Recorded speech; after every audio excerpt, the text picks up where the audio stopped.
Salam Bapak Ibu, saudara-saudara terkasih dalam Tuhan Yesus.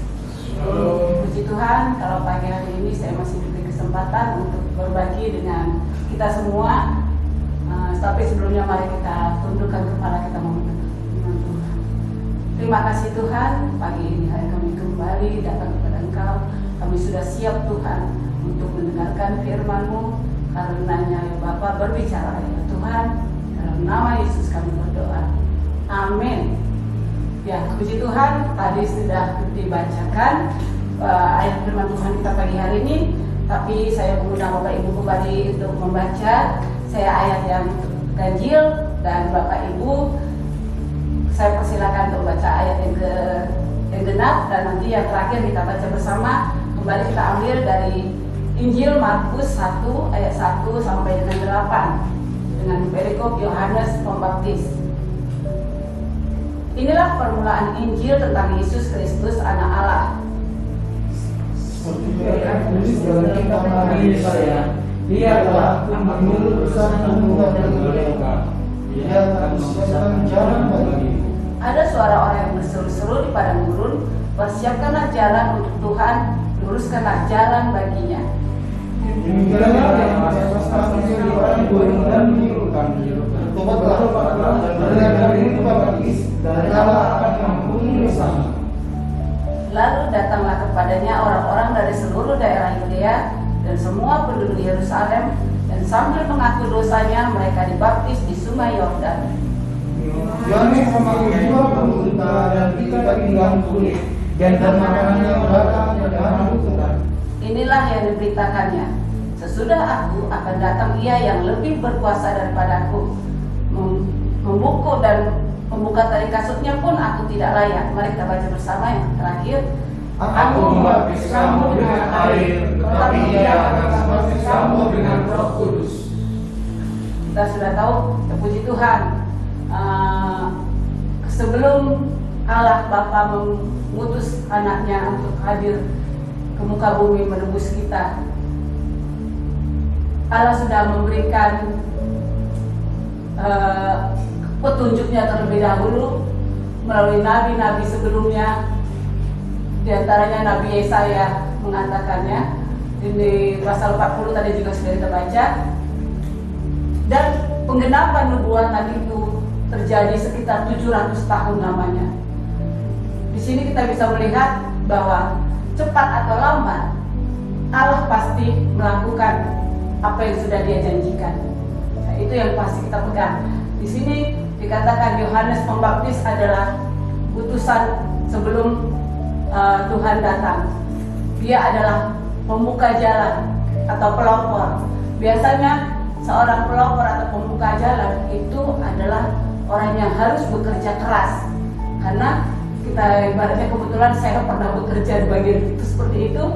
Kalau kami membuka sebuah proyek dan itu melalui harus hutan yang dahulu kami buka. Jadi itu kita sudah bayangkan, kita harus membabat hutannya dulu sampai kita bentuk menjadi sebuah jalan yang baik sampai dengan pengaspalan. Itu dulu pekerjaan saya di kantor, dan sudah bisa saya bayangkan itu hanya bekerja di proyek dunia. Bagaimana dengan proyek Allah gitu ya, yang Dia harus memberitakan firman. Tapi uniknya di sini Yohanes Pembaptis ini, sedikit saya katakan Yohanes Pembaptis, orang sering salah pengertian. Yohanes Pembaptis ini bukanlah Rasul Yohanes.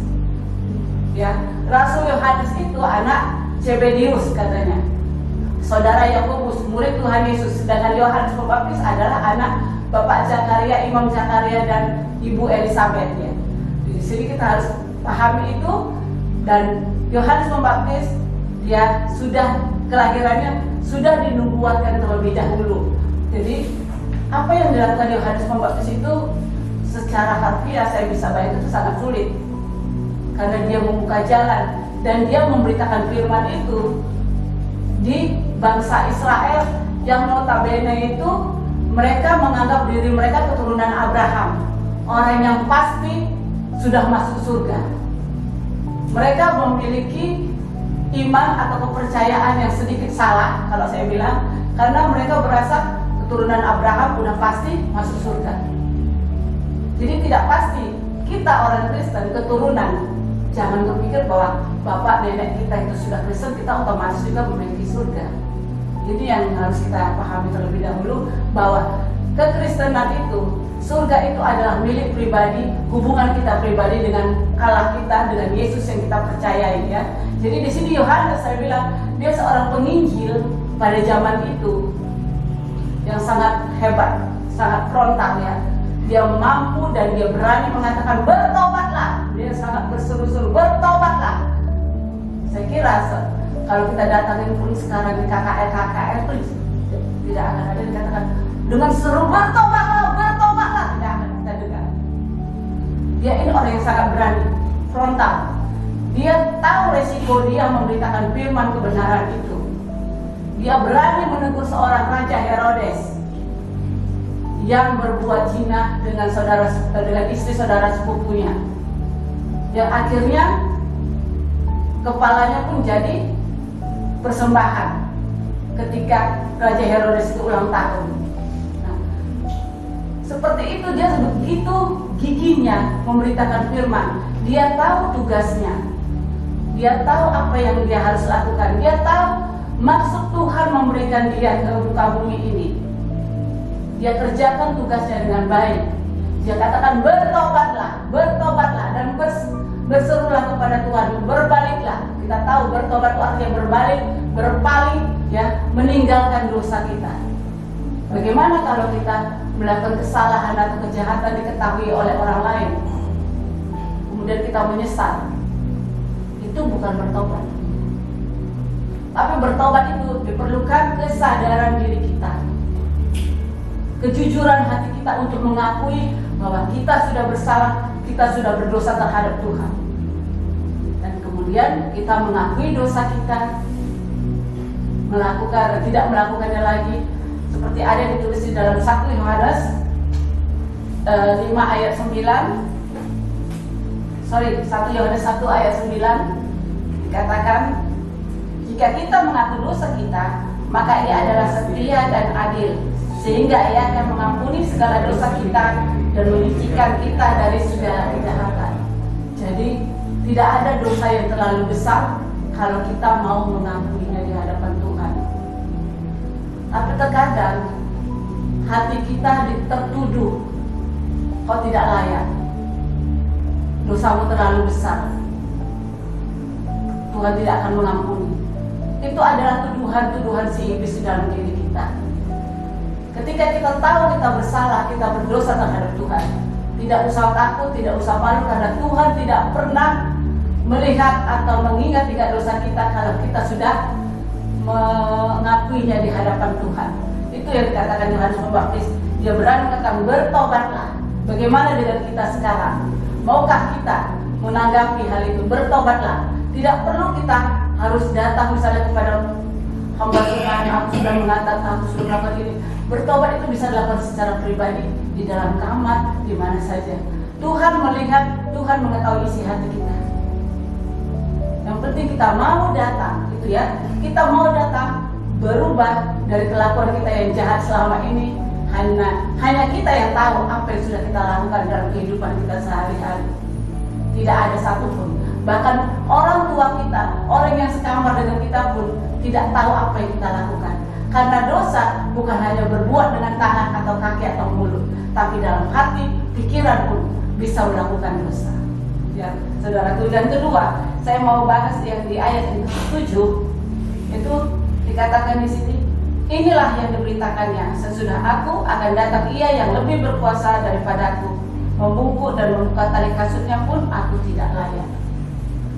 Kalau kita lihat di Matius 3 ayat yang ke-7a, coba kita lihat di Matius 3 ayat ke-7a. Di situ dikatakan, di Matius tidak diterangkan ya, tapi kalau di Matius itu diterangkan, dikatakan di sini, tetapi waktu Ia melihat orang banyak, orang Farisi dan orang Saduki datang untuk dibaptis. Bahkan orang Farisi dan orang Saduki. Farisi dan Saduki ini orang-orang yang mengerti firman, orang-orang yang merasa sok suci, orang yang mengerti firman tapi tidak melakukannya. Seperti tadi saya katakan tadi, mereka merasa sudah pasti memiliki surga karena mereka mengatakan bahwa firman itu mereka anak Abraham, mereka memegang itu. Padahal di sini makanya dikatakan, ditegur oleh Yohanes Pembaptis, mereka keturunan ular beludak. Ular beludak itu ular orang yang sangat katanya ya, kita juga tidak tahu, yang sangat apa yang dibilang buas ya. Dia tuh bisa aja sangat mematikan gitu. Jadi kelihatannya baik gitu, padahal di belakangnya mengerikan gitu. Tapi yang di sini yang mau kita lihat adalah orang banyak ya. Ibarat sekarang itu mungkin dia seorang yang hamba Tuhan yang melakukan KKR, maka yang datang tuh beribu-ribu ya, banyak sekali orang bertobat.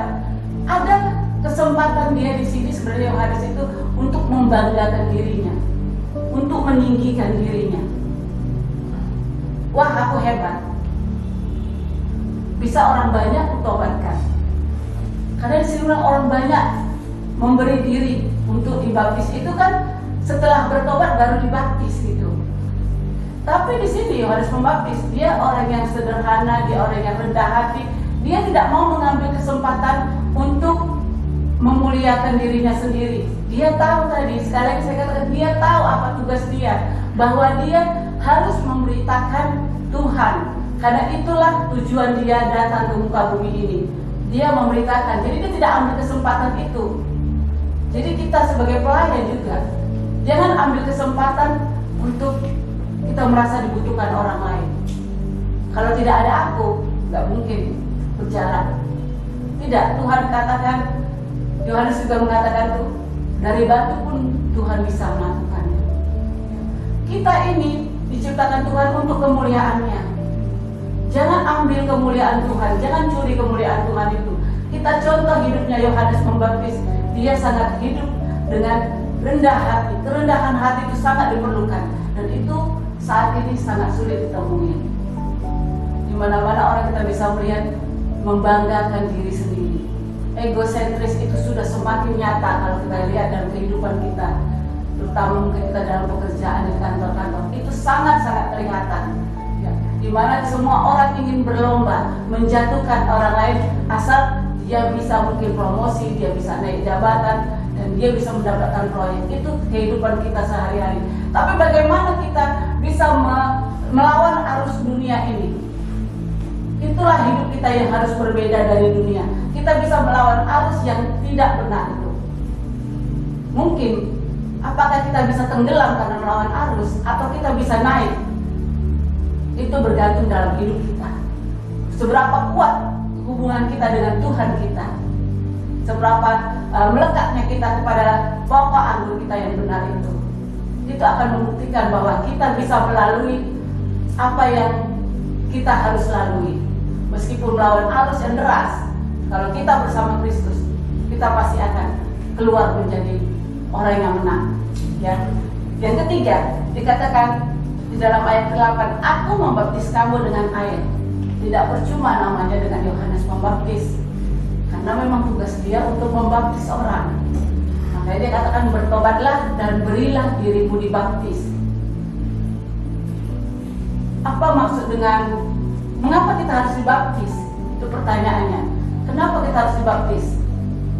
Yang saya dapat di sini, kenapa kita harus dibaptis adalah, pertama, baptisan air itu tanda kematian manusia lama.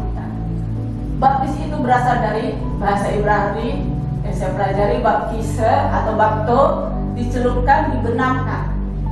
Sehingga ketika sesuatu dicelupkan ke dalam air, pasti dia keluarnya akan basah. Dan itu istilahnya sudah dibersihkan. Mati dari dosa kita, hidup menjadi manusia yang baru. Ya, itulah gunanya kita harus dibaptis. Kematian dosa, kematian manusia lama kita, dan timbul menjadi manusia yang baru. Dan kedua, tanda ketaatan kita. Coba kita buka di Titus 3 ayat 5. Titus 3 ayat 5 dikatakan, ya, pada waktu itu dia telah menyelamatkan kita bukan karena perbuatan baik yang telah kita lakukan, tetapi karena rahmat-Nya oleh permandian air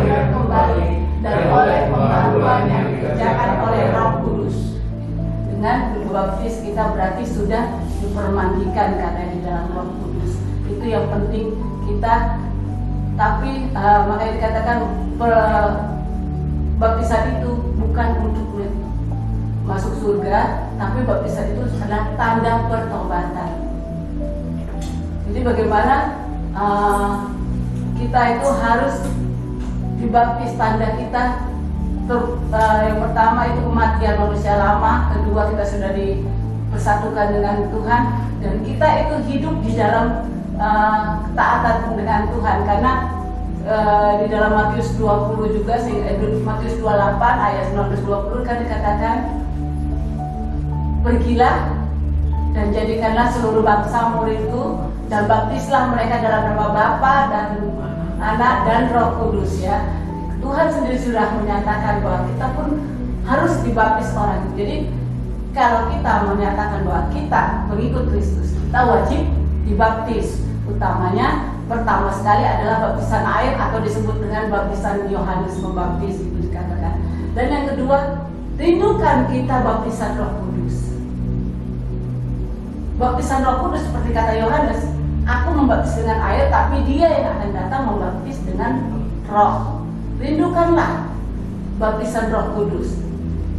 Karena baptisan Roh Kudus itu tidak mungkin biasanya tidak serentak. Kalau kita baptisan air, mungkin di gereja akan diumumkan kita akan mengadakan baptisan air tanggal sekian gitu ya, mendaftar yang ini banyak yang datang. Tapi kalau baptisan Roh Kudus itu biasanya di mana saja bisa terjadi, ketika orang yang tidur, ketika dia di dalam doa pribadi, itu bisa, tergantung Roh sendiri yang akan bekerja dalam hidup kita dan seberapa dalam kerinduan kita di dalam untuk baptisan Roh Kudus. Biasanya baptisan Roh Kudus itu ditandai dengan berbicara dalam bahasa roh, seperti yang dikatakan di dalam Kisah 8 ayat 14 sampai 17. Dalam Kisah 8 ayat 14 sampai 17 dikatakan,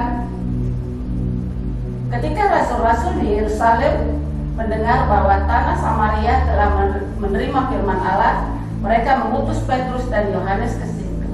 Setibanya di situ, kedua rasul itu berdoa supaya orang Samaria itu beroleh Roh Kudus, sebab Roh Kudus belum turun di atas seorang pun di antara mereka, karena mereka hanya dibaptis dalam nama Tuhan Yesus.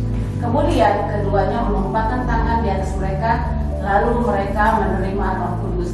Ya, ini kemungkinan bisa kita bilang sedang diadakan KKR kalau zaman sekarang ini ya, dan di situ penumpangan tangan terjadi, baptisan Roh Kudus. Tapi kalau kita lihat di hari Pentakosta, Kisah Para Rasul 2, di situ ketika jemaat berkumpul sedang beribadah gitu ya, juga terjadi ketika mereka berbahasa Higia, bahasa Arab ya. Jadi bahasa itulah tanda biasanya pertama sekali orang dipenuhi atau dibaptis dengan Roh Kudus. Itu dia. Kalau kita mau semakin hari semakin diubahkan hidup di dalam Kristus, kita harus merindukan hal-hal seperti ini. Terlebih lagi di masa Advent seperti ini, mari kita responi panggilan firman Tuhan ini, bertobat, berilah dirimu dibaptis. Mungkin kita sudah dibaptis, tapi mintalah baptisan Roh Kudus itu. Jangan jadikan kedatangan Tuhan Yesus atau perayaan Natal ini menjadi hanya seremonial, peringatan sehari-hari atau setiap tahunnya. Tapi mari kita undang Yesus itu lahir dan hidup terus menerus. Jangan hanya sekedar lahir, kemudian masanya hilang kembali, tahun depan Natal lagi lahir lagi, tidak. Tapi Yesus itu lahir dan terus hidup di dalam kita, bertumbuh dan bertumbuh sehingga akhirnya kita boleh menjadi seperti Kristus, disempurnakan di dalam Dia. Sulit kata orang untuk menjadi sempurna, tidak di dalam orang Kristen, karena Tuhan sendiri mengatakan sempurnalah engkau. Bapa sendiri mengatakan kau sempurna, kita harus sempurna, kita harus hidup kudus karena Tuhan sendiri kudus. Kalau sudah Bapa menyatakan kita bisa hidup kudus, pasti bisa, karena kita adalah ciptaannya yang sangat dikasihinya, yang sudah dibekalinya dengan apa yang kita miliki. Kalau Tuhan sudah mengatakannya, kita tidak usah sanksi bahwa kita bisa hidup kudus, kita bisa sempurna, kita bisa melakukan firman Tuhan dengan satu kepercayaan iman kita bahwa kalau kita meminta, kita hidup melekat di dalam Kristus, kita bisa menjadi seperti apa yang dilakukan Tuhan Yesus sendiri. Mari saudaraku, kita di hari-hari terakhir ini, di tahun ini, kita bisa merenungkan apa yang harus kita lakukan untuk menjadi terus hidup baru di dalam kehidupan kita di melewati tahun ini, supaya hidup kita semakin hari semakin berarti di dalam Tuhan, terutama di dalam kehidupan berkeluarga kita. Kita terlebih dahulu menjadi terang dalam keluarga kita. Ya, dalam terang menjadi keluarga, kalau kita sudah bisa menjadi terang dalam keluarga, maka percayalah terang kita akan memancar kemanapun kita pergi. Karena Tuhan sudah mengatakan kita harus bersaksi terlebih dahulu dari Yerusalem, dari keluarga kita. Ya, saya percaya kita di sini orang-orang yang sudah bertobat, sudah mengenal Tuhan dan mau setiap harinya melakukan pertobatan yang baru dari kelakuan-kelakuan kita yang mungkin tidak kita sadari, dan kita menuju semakin hari semakin seperti Kristus di dalam kehidupan kita. Jangan seperti ada sebuah joke yang mengatakan ada seorang anak muda dengan senyum-senyum, dia katanya datang ke pendetanya. Dia bilang ke pendetanya, "Bapak pendeta, saya sudah berbuat dosa." Dia bertanya, "Apa yang sudah kau lakukan?" "Saya minggu ini setiap hari tidur dengan seorang wanita. Saya sudah berdosa pendeta, saya mau bertobat." Dan Bapak pendeta mengatakan, "Oke, sekarang kamu ambillah jeruk nipis 7, satu untuk satu hari, dan peraslah itu, taruh dalam gelas." Dilakukan oleh anak muda ini, kemudian minumlah itu. Lalu anak muda menjawab, "Kalau saya minum, apakah dosa saya sudah terampuni Bapak pendeta?" "Oh tidak, tapi bisa menghilangkan senyummu yang kurang ajar itu." Jadi intinya adalah pertobatan itu bukan untuk main-main. Karena pertobatan itu bukan kita tunjukkan kepada pendeta kita tapi kita tunjukkan kepada pencipta kita, Tuhan kita. Mari kita satu dalam doa.